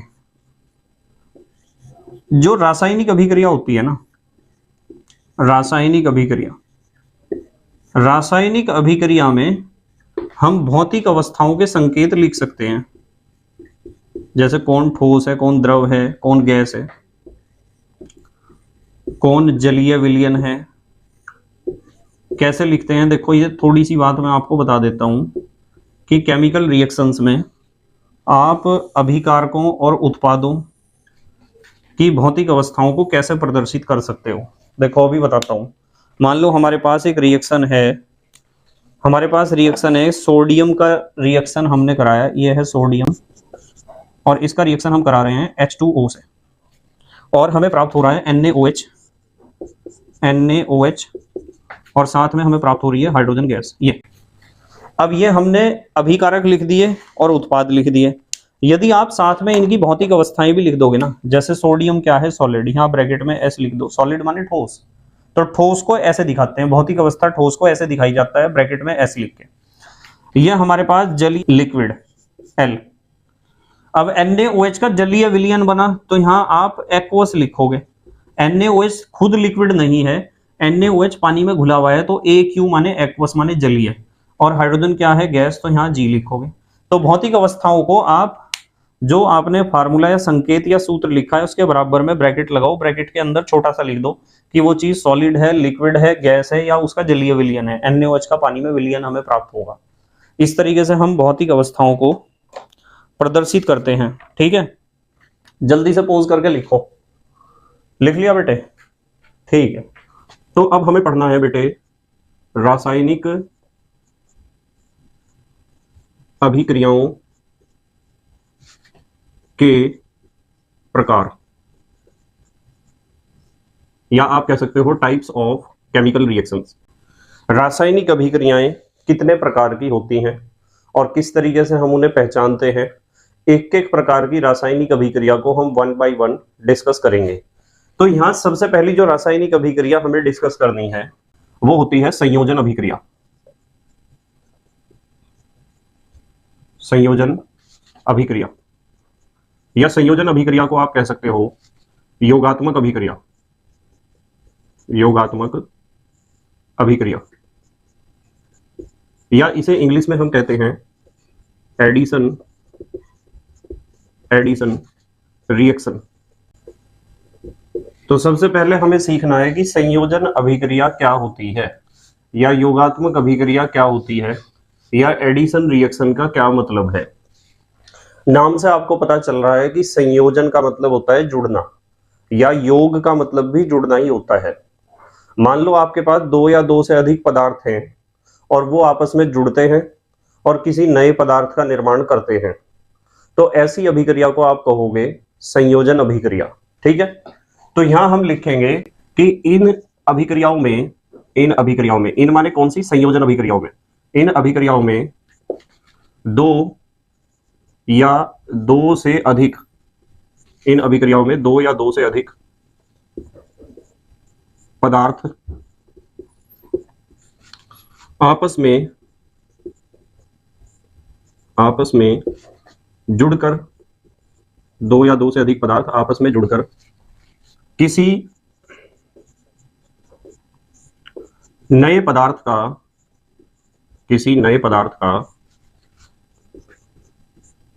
निर्माण करते हैं। किसी नए पदार्थ का निर्माण करते हैं। जैसे इसके कुछ एग्जाम्पल सीखते हैं। जैसे एक एग्जाम्पल है,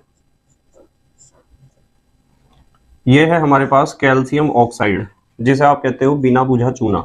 Ca माने कैल्शियम, O माने ऑक्साइड। जब यह अभिक्रिया करता है जल के साथ, H2O को आप ऐसे भी लिख सकते हो। बिना बुझा चूना जब पानी के साथ अभिक्रिया करता है तो क्या होता है, देखो ये कैल्शियम है, ये कैल्शियम, एक OH ये है और एक OH ये है। कितने OH हुए? दो, तो बनता है CaOH का होल ट्वाइस। Ca तो ये है ही, OH एक तो ये था, एक तो ये था, दोनों OH जुड़ जाते हैं। इसे आप कहोगे कैल्शियम हाइड्रोक्साइड, या बुझा हुआ चूना, या चूने का पानी। तो इसका और इसका दोनों का क्या हुआ है? संयोजन। ये दोनों जुड़े हैं आपस में। जब दो अभिकारक या दो से ज्यादा अभिकारक आपस में जुड़कर किसी नए पदार्थ का निर्माण करते हैं, तो ऐसी अभिक्रिया को ही हम कहते हैं संयोजन अभिक्रिया। ठीक है, इसमें आप और भी एग्जाम्पल सीख सकते हो। जैसे हमारे पास कोयला है, कार्बन, और इसे आप जलाते हो ऑक्सीजन के साथ। तो जब आप ऑक्सीजन के साथ इसे जलाओगे तो कार्बन और ऑक्सीजन दोनों में संयोजन हो जाएगा, दोनों जुड़ जाएंगे और हमें प्राप्त होगा CO2। तो ये भी एक संयोजन अभिक्रिया है। ठीक है, इसी तरीके से आप बहुत सारी संयोजन अभिक्रियाओं के एग्जाम्पल पढ़ोगे। जैसे 2H2 प्लस O2, हाइड्रोजन और ऑक्सीजन जब आपस में क्रिया करते हैं तो ये भी दोनों आपस में जुड़ जाते हैं और बनता है जल, 2H2O। ये भी संयोजन अभिक्रिया है। जैसे सल्फर को, सल्फर माने गंधक, जब ऑक्सीजन के साथ जलाते हैं तो ये भी दोनों आपस में जुड़ जाते हैं और बनती है SO2 gas, sulphur dioxide gas. इसी तरीके से यदि हमारे पास कार्बन मोनोऑक्साइड है CO, और इसे हम क्लोरीन के साथ रिएक्शन करते हैं इसकी, तो हमें प्राप्त होती है COCl2 गैस, जिसे हम कहते हैं कार्बोनिल क्लोराइड। ठीक है, जल्दी से पोज करके लिखो। लिख लिया बेटे? ठीक है, नंबर 2, विस्थापन अभिक्रिया।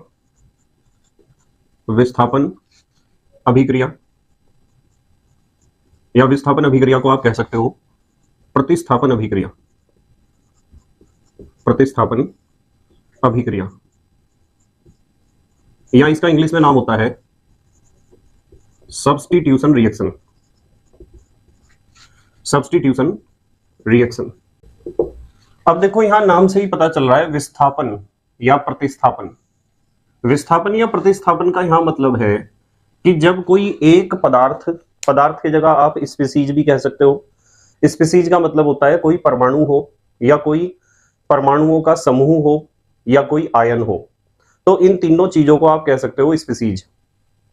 तो जब भी मैं स्पीसीज शब्द का प्रयोग करता हूं तो आपको समझ जाना चाहिए कि मैं बात कर रहा हूं किसी परमाणु के बारे में या किसी परमाणु के ग्रुप्स के बारे में।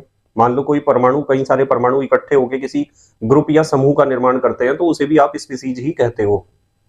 या किसी आयन के बारे में, आयन को भी हम स्पीसीज कह सकते हैं।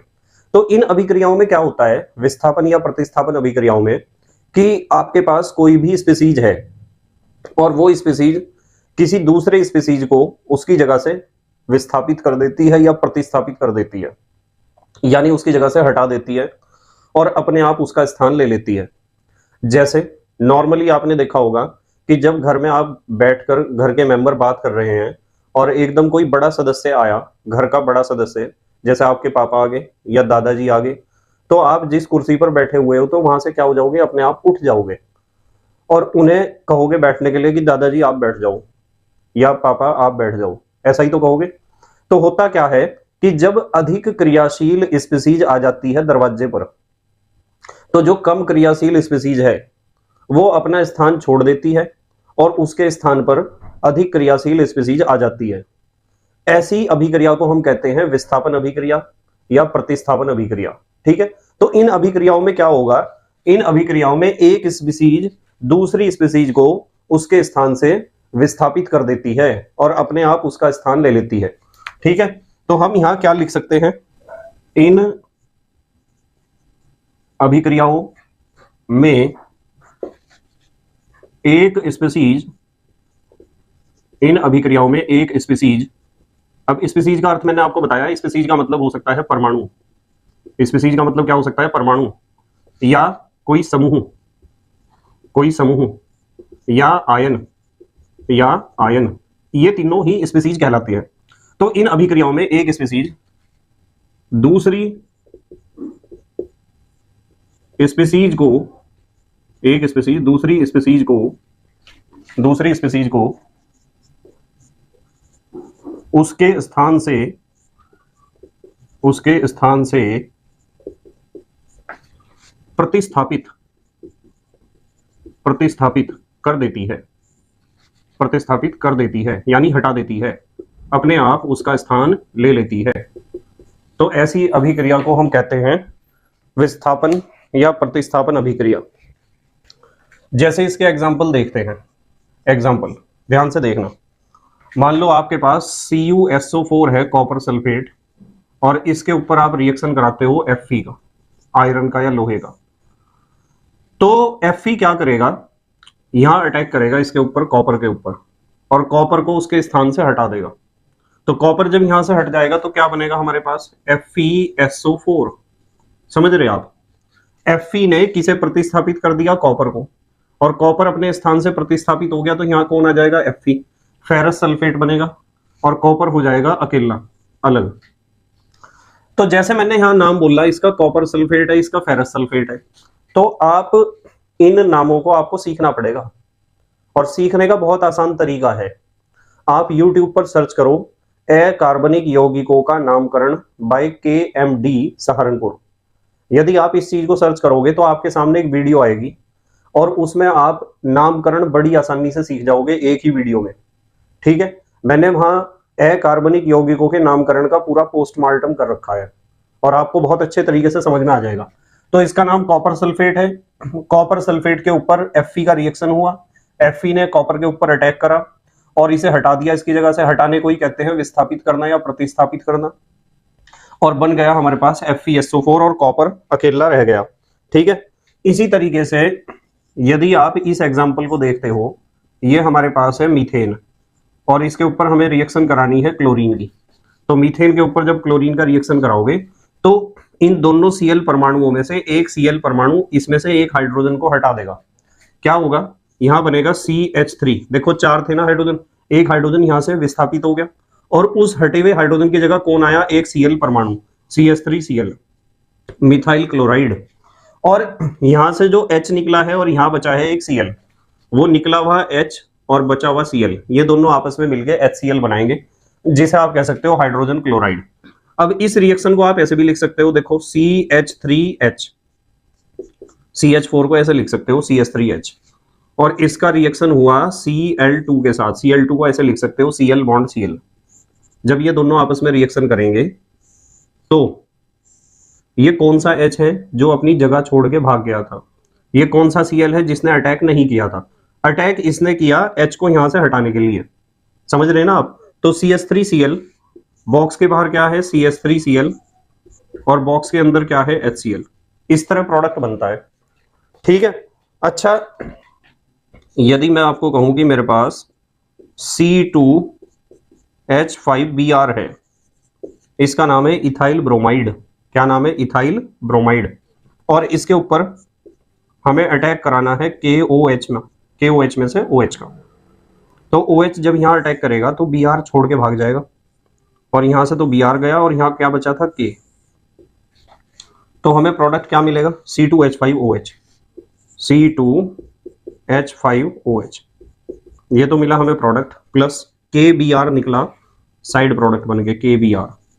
तो ऐसी होती है विस्थापन या प्रतिस्थापन अभिक्रिया।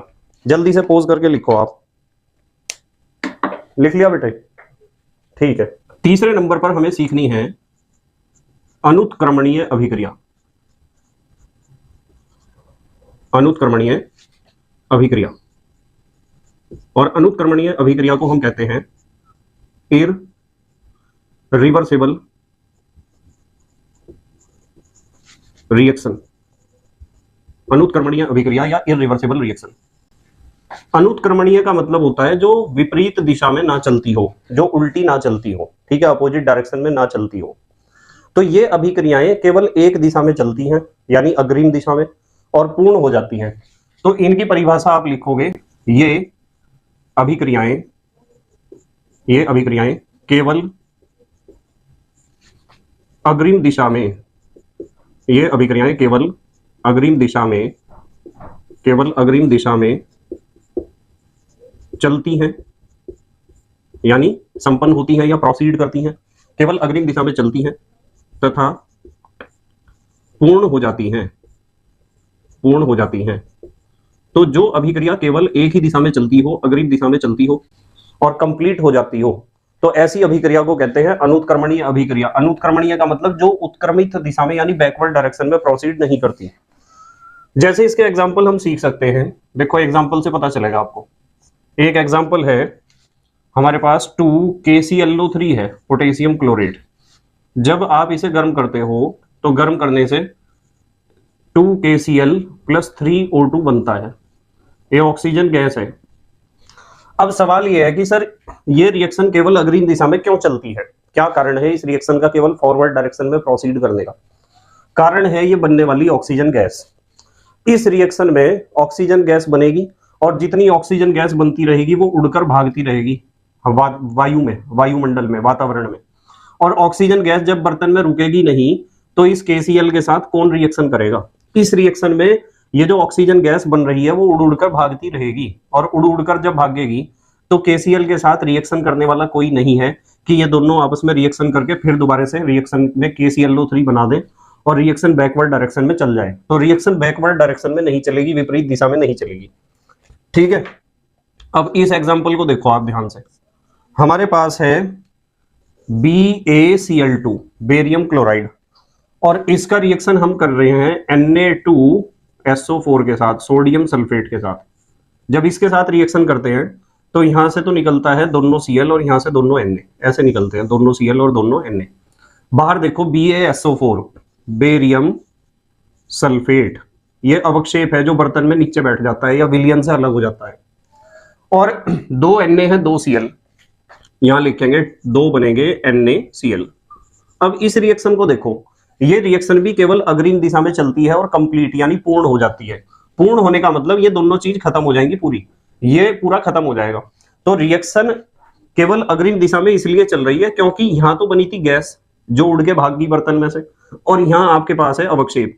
जब तीर का निशान ऊपर की तरफ को लगाते हैं तो ये होता है गैस का निशान, और जब तीर का निशान नीचे की तरफ को लगाते हैं तो ये होता है अवक्षेप का निशान। अवक्षेप का मतलब जो नीचे बैठ जाएगा, और जब ये नीचे बैठ जाएगा तो नमक के घोल के साथ ये रिएक्शन नहीं करेगा, जिससे फिर दोबारा से ये दो चीज नहीं बनेगी। तो ये भी रिएक्शन केवल फॉरवर्ड डायरेक्शन में ही प्रोसीड करेगी, बैकवर्ड डायरेक्शन में प्रोसीड नहीं करेगी। जैसे आप इस एग्जांपल को भी देखो जरा, एक एग्जांपल और है। ये हमारे पास है सोडियम 2Na, और इसका रिएक्शन हमने जल के साथ कराया, HOH इसके साथ रिएक्शन कराया। देखो 2H2O भी आप लिख सकते हो, पर हमने दो बार HOH लिख दिया। यहां से ये दोनों Na दोनों OH के साथ जुड़ेंगे और बनेगा 2NaOH, समझ रहे ना आप।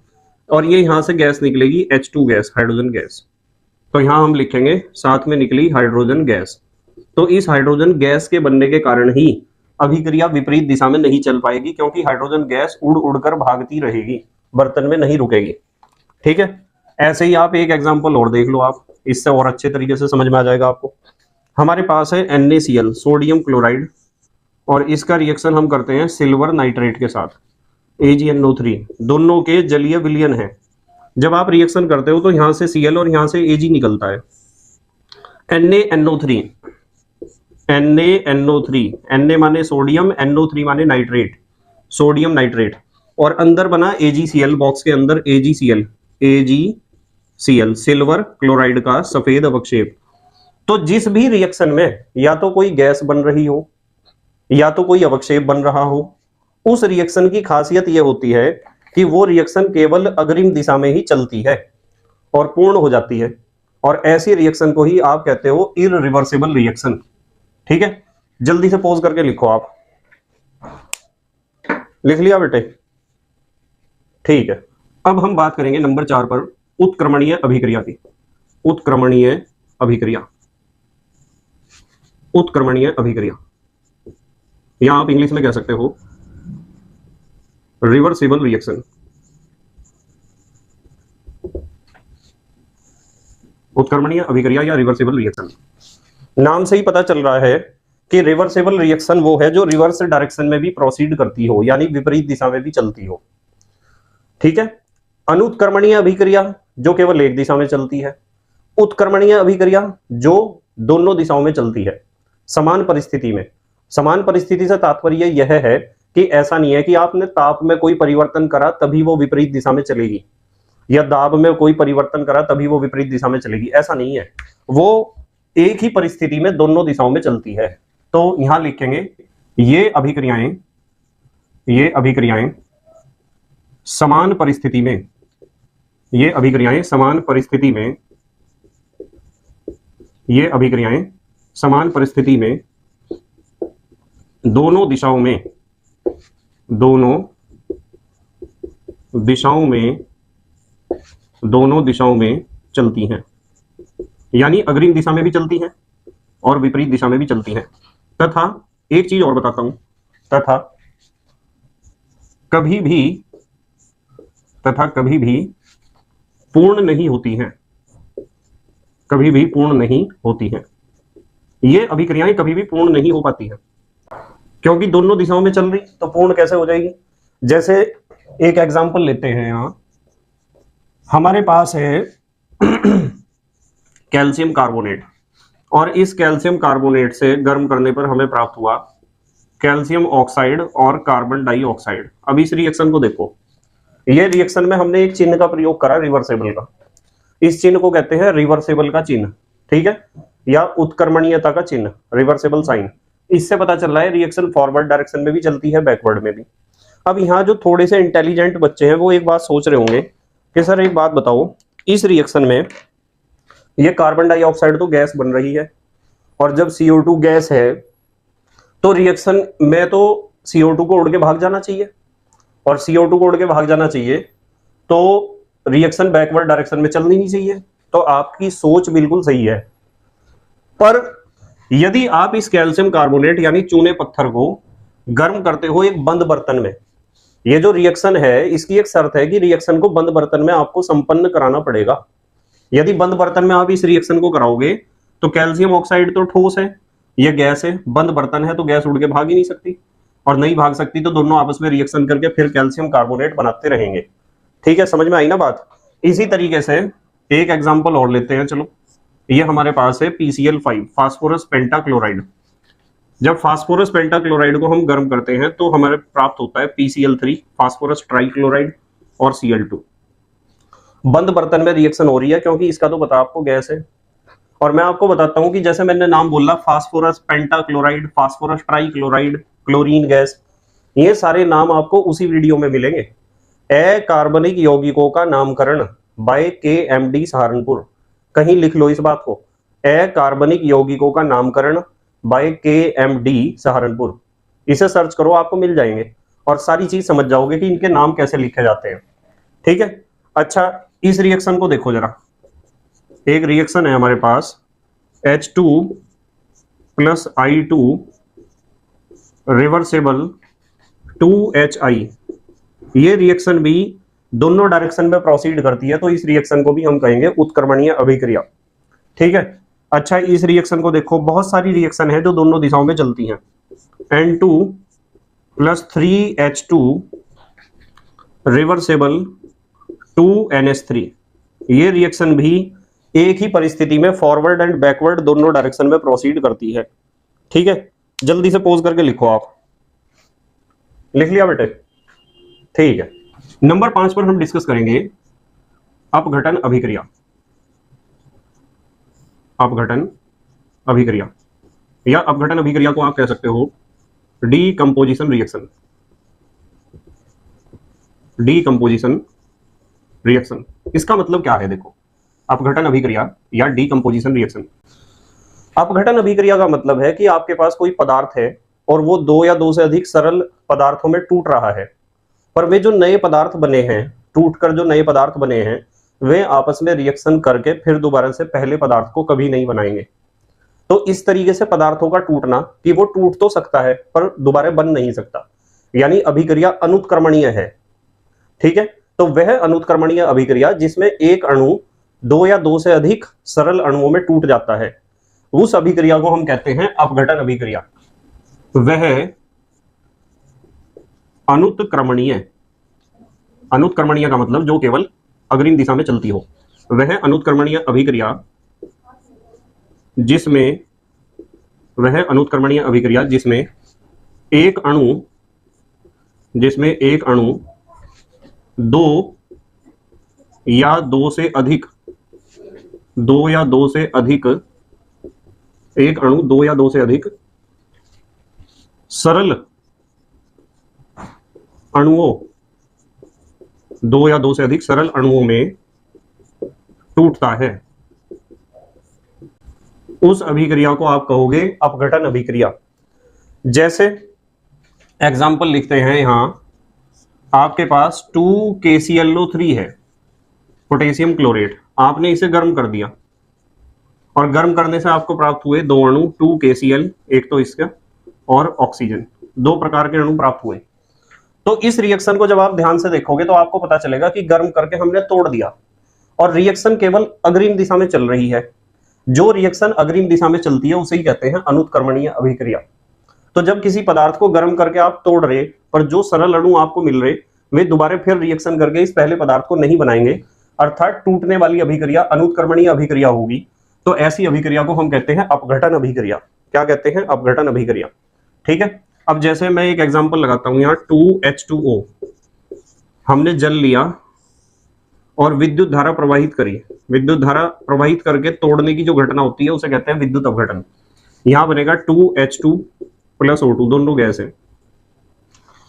तो यहां ऊपर तो आप देख रहे, ऊपर तो गर्म करके हमने तोड़ा और नीचे विद्युत धारा से तोड़ा हमने। यदि गर्म करके तोड़ते हैं तो उसे कहते हैं ऊष्मीय अपघटन। क्या कहते हैं? ऊष्मीय अपघटन। चलो यहां लिख देता हूं, यहां एक हेडिंग लिखता हूं, नोट, कि ये जो अपघटन अभिक्रिया है वैसे कई प्रकार की होती है पर दो का आपको ध्यान रखना है। एक तो ऊष्मीय अपघटन का, गर्म करके तोड़ना किसी चीज को, ऊष्मीय अपघटन। ठीक है, और एक ध्यान रखना है विद्युत अपघटन, विद्युत धारा प्रवाहित करके किसी चीज को तोड़ना, किसी पदार्थ को सरल अणुओं में तोड़ना। ठीक है, दो तरह के ये अपघटन हो सकते हैं। अब हम अपघटन के बाद डिस्कस करेंगे वियोजन अभिक्रिया। ठीक है, यही बता देता हूं आपको नंबर 6 पे, वियोजन अभिक्रिया। वियोजन अभिक्रिया, वियोजन अभिक्रिया को हम इंग्लिश में कहते हैं डिसोसिएशन रिएक्शन। आप इंग्लिश में लिख सकते हो डिसोसिएशन रिएक्शन। इसमें क्या होता है, ये उत्क्रमणीय अभिक्रिया है। कैसी अभिक्रिया है? उत्क्रमणीय अभिक्रिया। तो हम यहां लिख सकते हैं कि वह उत्क्रमणीय अभिक्रिया जिसमें एक अणु को दो या दो से अधिक सरल अणुओं में तोड़ दिया जाता है। तो यहां लिखेंगे वह उत्क्रमणीय, वह उत्क्रमणीय अभिक्रिया जिसमें, वह उत्क्रमणीय अभिक्रिया जिसमें एक अणु या कोई अणु दो या दो से अधिक सरल अणुओं में, दो या दो से अधिक सरल अणुओं में टूटता है। अब देखो अंतर क्या है, ज्यादातर बच्चे सोचते हैं कि सर इसमें भी दो या दो से अधिक सरल अणुओं में टूट रहा है और इसमें भी। अंतर देखो क्या है एग्जाम्पल से।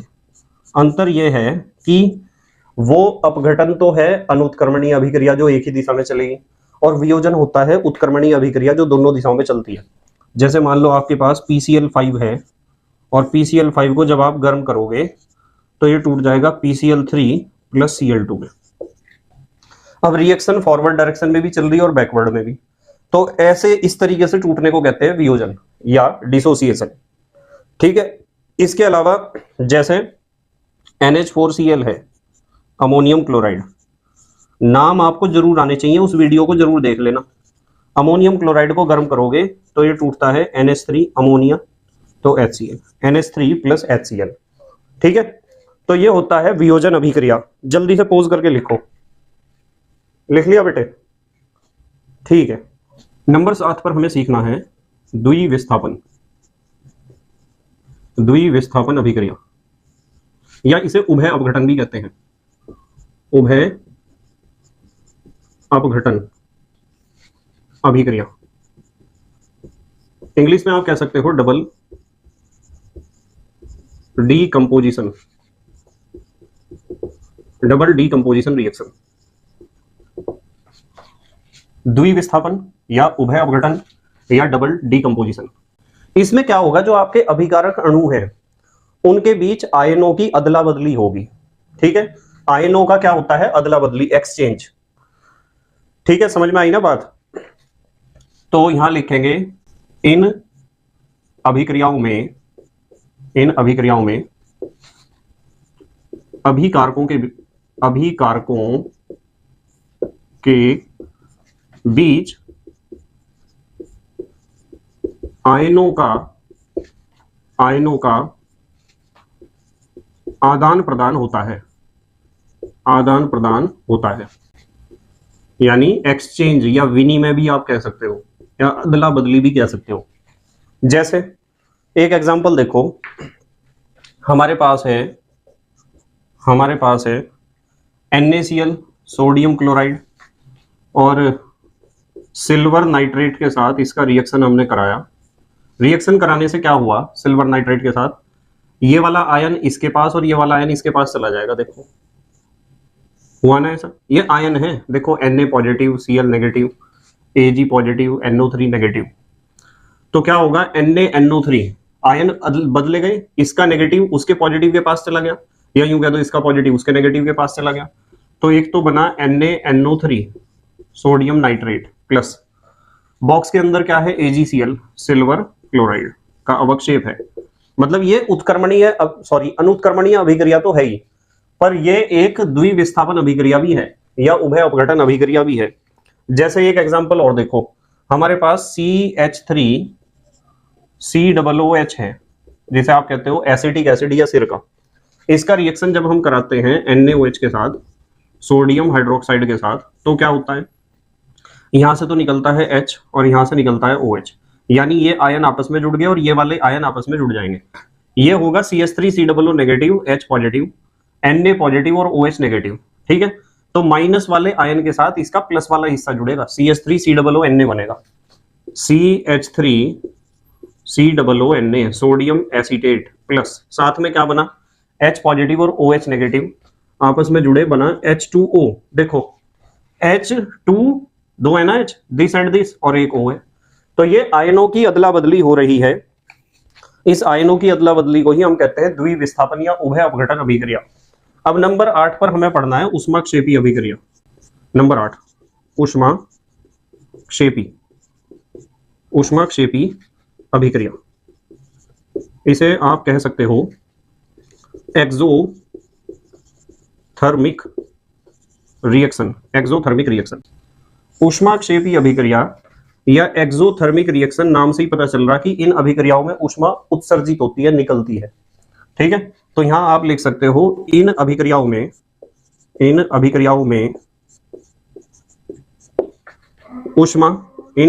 ऊष्मा उत्सर्जित होती है। उत्सर्जित होने का मतलब निकलना, बाहर निकलना, उत्पन्न होना। ऊष्मा उत्सर्जित होती है यानी इन रिएक्शंस में ऊष्मा निकलती है बाहर। जैसे एग्जांपल देखो, कार्बन यानी कोयले को जब आप जलाओगे ऑक्सीजन के साथ तो CO2 बनेगी और साथ में ऊष्मा भी निकलेगी, तो ऊष्मा को आप Q से लिख सकते हो। वैसे इसमें ऊष्मा निकलती है 94 किलो कैलोरी, इतनी ऊष्मा निकलती है, तो इस रिएक्शन में ऊष्मा निकली है। ठीक है, जैसे 2H2 plus O2 is equal to 2H2O, इसमें भी ऊष्मा निकलती है। ऊष्मा की यदि वैल्यू याद ना रहे तो Q लिख सकते हो, वैसे इसमें निकलती है ऊष्मा 136.8 किलो कैलोरी, इतनी ऊष्मा निकलती है। ठीक है, तो जिन अभिक्रियाओं में ऊष्मा निकलती है वे होती है ऊष्माक्षेपी अभिक्रियाएं। जल्दी से पोज करके लिखो, आप लिख लिया बेटे? ठीक है, नंबर 9 पर हमें पढ़नी है ऊष्माशोषी अभिक्रिया। ऊष्माशोषी अभिक्रिया, या आप इसे इंग्लिश में कह सकते हो एंडोथर्मिक रिएक्शन। अब एंडोथर्मिक रिएक्शन कौन सी होती है, नाम से ही पता चल रहा ऊष्माशोषी, जिनमें ऊष्मा अवशोषित होती हो। तो आप यहां लिखोगे इन अभिक्रियाओं में ऊष्मा अवशोषित होती है। इन अभिक्रियाओं में ऊष्मा अवशोषित होती है। तो इन अभिक्रियाओं की खासियत यह है कि इनमें ऊष्मा अवशोषित होती है।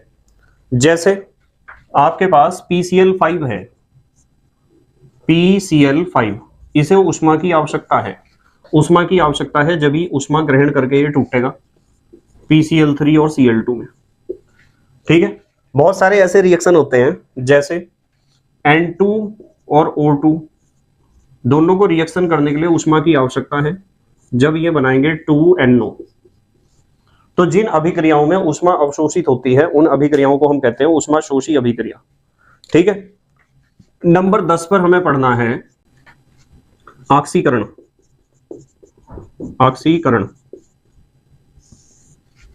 या इसे उपचयन भी कहते हैं, उपचयन अभिक्रिया। ऑक्सीकरण या उपचयन अभिक्रिया इंग्लिश में कहते हैं ऑक्सीडेशन रिएक्शन। तो ऑक्सीकरण क्या है, या उपचयन भी इसका एक नाम है, या ऑक्सीडेशन भी है। इसका मतलब सीधा है ऑक्सीजन का जुड़ना। तो यहां मैं लिखूंगा किसी पदार्थ में ऑक्सीजन, ये ऑक्सीजन है, चलो पूरा ही लिख देते हैं OXYGEN, किसी पदार्थ में ऑक्सीजन का जुड़ना। यदि किसी पदार्थ में ऑक्सीजन जुड़ती है तो समझ लो वहां क्या हो रहा है, ऑक्सीकरण हो रहा है या उपचयन हो रहा है। ठीक है, जैसे 2H2 plus O2 is equal to 2H2O।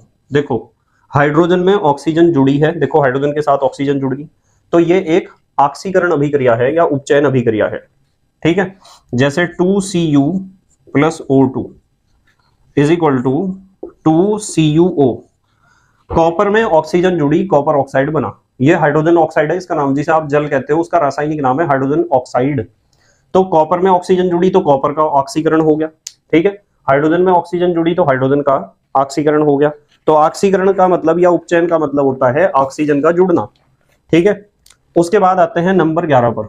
Number 11 अपचयन ध्यान से पढ़ना, अपचयन अभिक्रिया, अपचयन अभिक्रिया। अपचयन अभिक्रिया को इंग्लिश में हम कहते हैं रिडक्शन रिएक्शन, रिडक्शन रिएक्शन।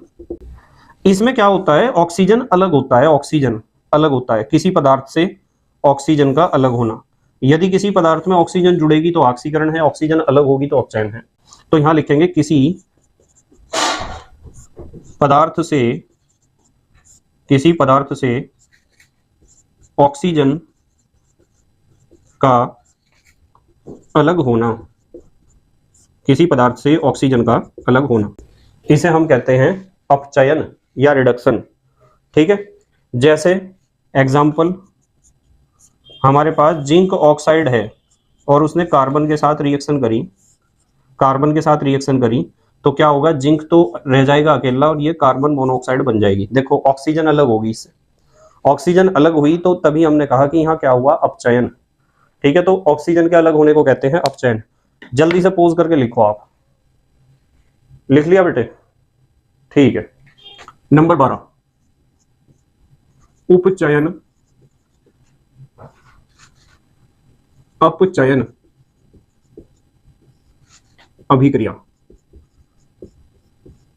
या इसे कह सकते हो आप ऑक्सीकरण, ऑक्सीकरण अपचयन अभिक्रिया, या आप कह सकते हो redox reaction, redox reduction plus oxidation. ठीक है, ऑक्सीकरण अपचयन अभिक्रिया कहो या उपचयन अपचयन अभिक्रिया कहो या रिडॉक्स रिएक्शन कहो। इसकी खासियत ये होती है कि इस अभिक्रिया में ऑक्सीकरण और अपचयन ऑक्सीकरण और अपचयन दोनों एक साथ होते हैं, दोनों साथ साथ। तो यहां हम लिखेंगे इन अभिक्रियाओं में, इन अभिक्रियाओं में ऑक्सीकरण, इन अभिक्रियाओं में ऑक्सीकरण व अपचयन, ऑक्सीकरण व अपचयन दोनों क्रियाएं, ऑक्सीकरण व अपचयन दोनों क्रियाएं एक साथ होती हैं, दोनों क्रियाएं एक साथ होती हैं। ऑक्सीकरण भी होता रहता है और अपचयन भी। जैसे CuO plus H2 is equal to Cu plus H2O। देखो ध्यान से जरा, अब आप इसे देखो, CuO किस में बदल गया है, Cu में, यानी इसकी ऑक्सीजन छीन ली गई है, इसमें से ऑक्सीजन अलग होगी, और ऑक्सीजन के अलग होने को आप कहते हो अपचयन। क्या कहते हो, अपचयन या रिडक्शन। और यहाँ हाइड्रोजन के पास ऑक्सीजन थी नहीं, पर यहाँ तो हाइड्रोजन के पास ऑक्सीजन आ गई, देखो तो इसमें ऑक्सीजन जुड़ रही है, ऑक्सीजन के जुड़ने को आप कहते हो ऑक्सीकरण या उपचयन भी कहते हो। तो इस रिएक्शन में ऑक्सीकरण भी हो रहा है और अपचयन भी हो रहा है, दोनों क्रियाएं साथ साथ हो रही हैं, इसलिए इसे हम कहेंगे ऑक्सीकरण अपचयन अभिक्रिया। जैसे एक एग्जांपल और लेते हैं, चलो हमारे पास है जिंक ऑक्साइड, ये जिंक ऑक्साइड है, जिंक ऑक्साइड, और इसका रिएक्शन हमने कार्बन के साथ करा तो क्या बना, हमारे पास ऑक्सीजन यहां से जाके इधर जुड़ जाएगा, ये जिंक रह जाएगा अकेला और यहां बन जाएगा कार्बन मोनोऑक्साइड।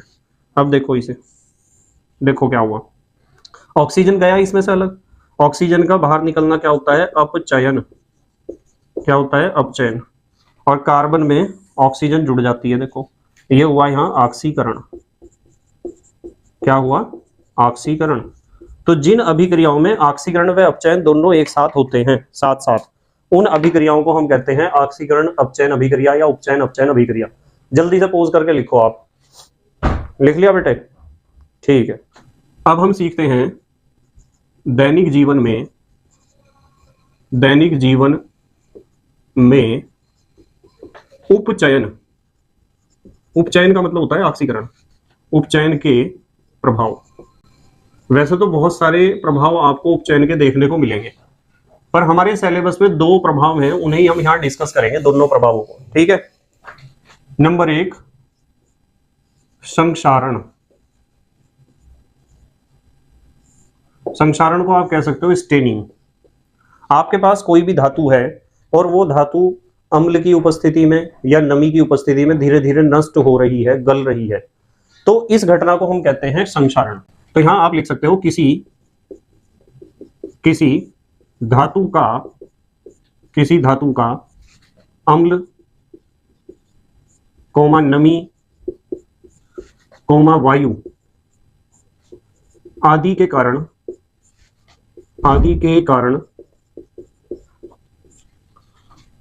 धीरे धीरे नष्ट होना या गलना संक्षारण कहलाता है। इसे कहते हैं संक्षारण। जैसे आपने देखा होगा लोहे के ऊपर जंग लग जाता है भूरे रंग का, लाल रंग का।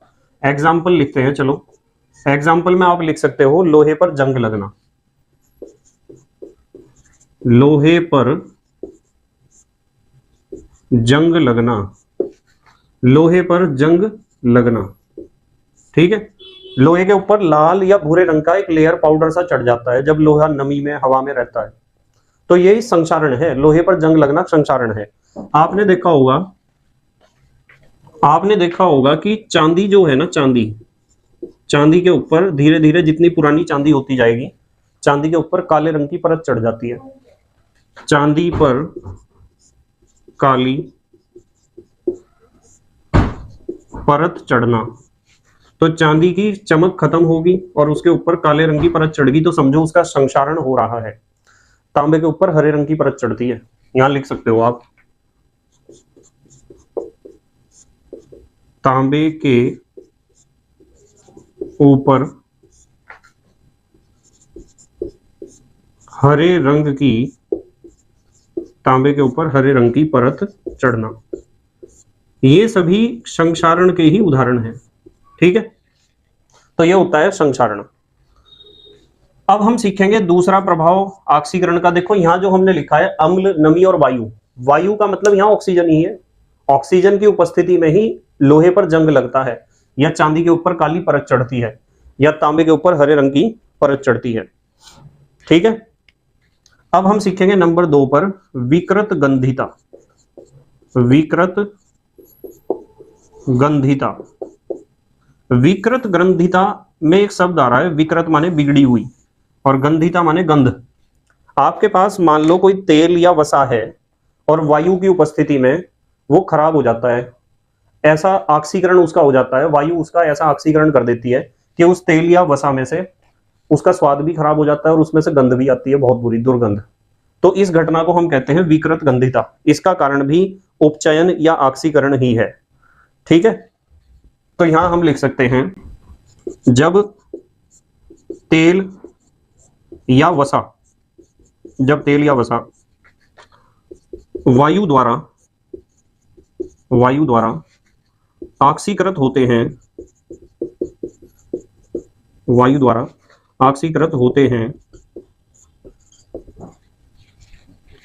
तो उनका स्वाद व गंध खराब हो जाते हैं, ऐसे लिखते हैं, जिसे विकृत गंधिता कहते हैं। तो ये होता है विकृत गंधिता। जैसे आपने देखा होगा कि आपने मक्खन बनाया घर में और उसे कई दिनों तक रख के रखा, तो मक्खन में से एक अजीब सी स्मेल आनी शुरू हो जाएगी और उसका स्वाद भी खराब हो जाएगा बिल्कुल लंबे समय तक यदि आप उसे रखोगे। ठीक है, इसलिए हम क्या करते हैं, यहां एक बात बताता हूं कि हमारे पास तेल या वसा युक्त जितने भी खाद्य पदार्थ हैं उनमें हम मिलाते हैं प्रति ऑक्सीकारक, जिसे आप कहते हो एंटीऑक्सीडेंट। प्रति ऑक्सीकारक वे पदार्थ होते हैं जो ऑक्सीकरण होने नहीं देंगे, और यदि तेल या वसा का ऑक्सीकरण नहीं होगा तो उसका स्वाद भी खराब नहीं होने का और उसमें से दुर्गंध भी नहीं आएगी। ठीक है, तो हम लिखेंगे इसलिए तेल व वसा युक्त, वसा पता है ना किसे कहते हैं, वसा कहते हैं फैट को, जैसे घी है, मक्खन है, ये सब वसा है।